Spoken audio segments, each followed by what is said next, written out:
Assalamualaikum warahmatullahi wabarakatuh.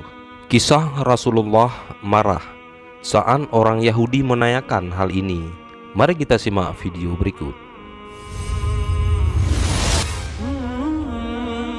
Rasulullah Shallallahu Alaihi Wasallam adalah pribadi dengan kesabaran luar biasa.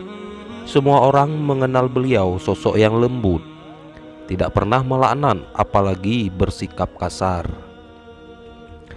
Ada satu peristiwa yang membuat Nabi marah, namun Allah menenangkannya dengan menurunkan wahyu lewat malaikat Jibril. Kemarahan beliau tidaklah seperti kita. Beliau marah karena sebab sesuatu yang berhubungan dengan kepentingan agama, bukan kepentingan pribadi beliau.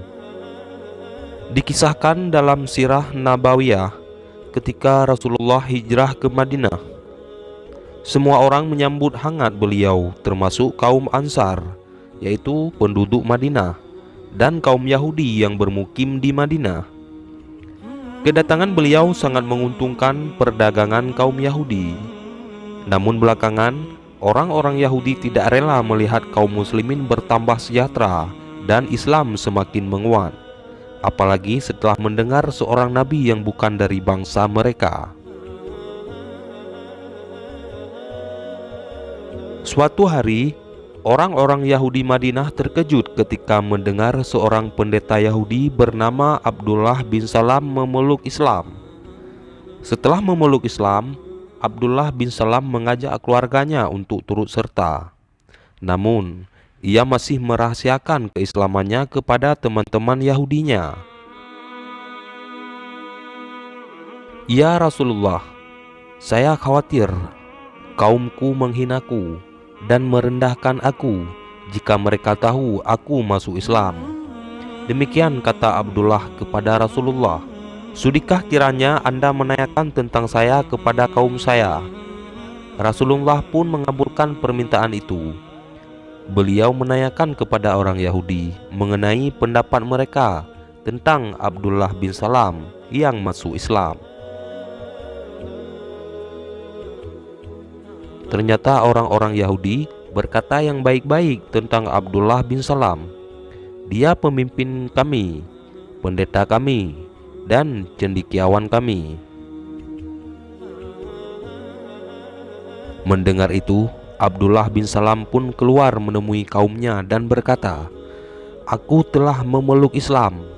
Kalau kalian menganggapku sebagai pemimpin, pendeta, dan cendekiawan, kalian bisa mempercayaiku bahwa sungguh agama yang dibawa Rasulullah adalah agama yang benar." Namun, apa yang terjadi?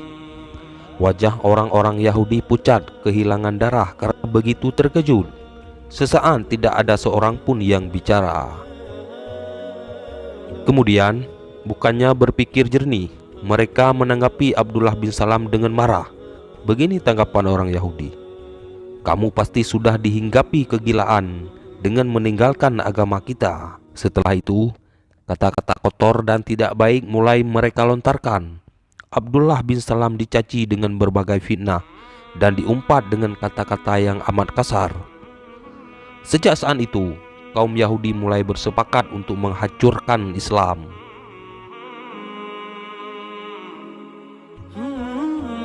Sebelum Rasulullah diutus, orang-orang Yahudi sudah mengetahui dari Taurat bahwa dalam waktu dekat akan ada seorang nabi yang diutus Allah. Namun, mereka menduga bahwa nabi itu akan lahir dari kalangan Yahudi.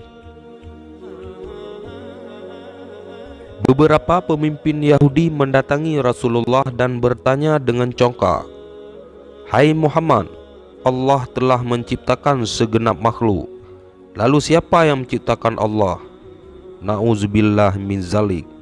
Mendengar pertanyaan sekeji itu, wajah Rasulullah berubah karena menahan marah. Seketika turunlah malaikat Jibril menenangkan Rasulullah seraya menyampaikan firman Allah yang pernah diturunkan di Mekah untuk menjawab, "Qul huwallahu ahad, Allahu samad, lam yalid walam yulad walam yakul lahu kufuwan ahad. Yang artinya, katakanlah, dialah Allah yang Maha Esa.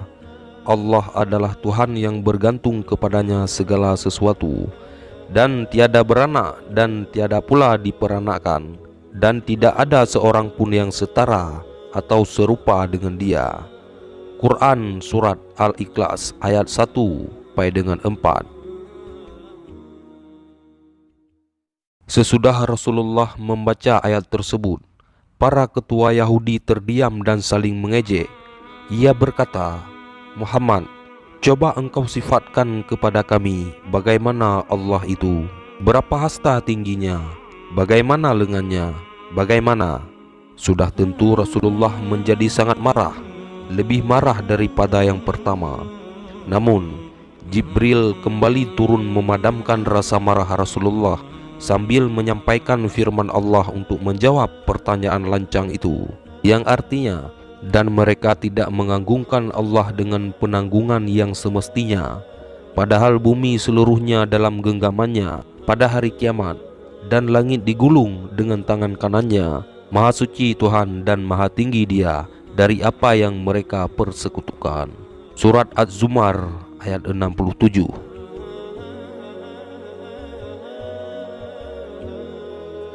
Demikian kisah Rasulullah marah ketika pemuka-pemuka Yahudi mempermainkan Allah dengan pertanyaan ngawur. Kemarahan beliau dinilai wajar, namun beliau tetap menunjukkan akhlak terpuji. Beliau tidak lantas membalasnya dengan cacian dan hinaan. Justru beliau menjawab pertanyaan konyol Yahudi itu dengan firman Allah yang Maha Agung. Wallahu a'lam bishawab. Wassalamualaikum warahmatullahi wabarakatuh.